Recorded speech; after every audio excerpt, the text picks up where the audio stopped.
अंकितामध्ये पहिल्याच आठवड्यात वर्षाताईंवरती इतके घाणेरडे आरोप करून त्यांचा अपमान करून जान्हवी आणि निकी या दोघींनीही प्रेक्षकांचं मन दुखावलेलं होतं, तसं घरातल्यांचंही मन दुखावलेलं होतं. पण त्यावेळेस टीम बीचे सदस्य होते ते काहीही बोलले नव्हते. पण आता तिला तो टॅग पुसायचा आहे यावरतीच इकडे चर्चा चालू आहे. तर इकडे हे सगळे सदस्य गार्डन एरियामध्ये बसलेले असतात आणि इकडे अरबाज सांगतो की त्याचं सतत असं चाललं आहे कंटेंट. अरे पण हा रियालिटी शो आहे, इथे सगळं स्क्रिप्टेड नाही चालत. कंटेंट तयार करण्यासाठी आपली खरी पर्सनॅलिटी जे काय आहे ते लोकांपर्यंत नाही पोहोचत, असंही ते अरबाज सांगत असतो.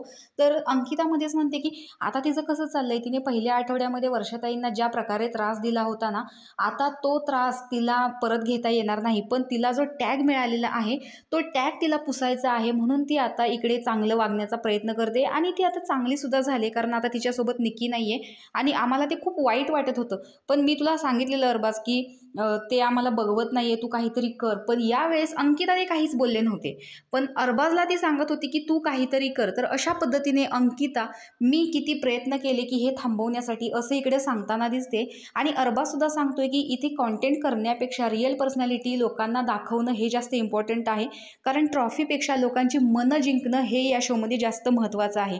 तर अशी इकडे चर्चा चाललेली आहे आणि संपूर्ण महिन्याभरात केलेली घाण इकडे पुसून जान्हवी एक स्वतःची वेगळी इमेज ठेवण्याचा प्रयत्न करताना दिसते. तर तुम्हाला काय वाटतं, जान्हवी या प्रयत्नात यशस्वी होईल की नाही, हे कमेंट बॉक्समध्ये तुमचं मत सांगायला विसरू नका. अशाच बिग बॉसच्या अपडेटसाठी आपल्या चॅनलला सबस्क्राईब करा. तोपर्यंत बाय.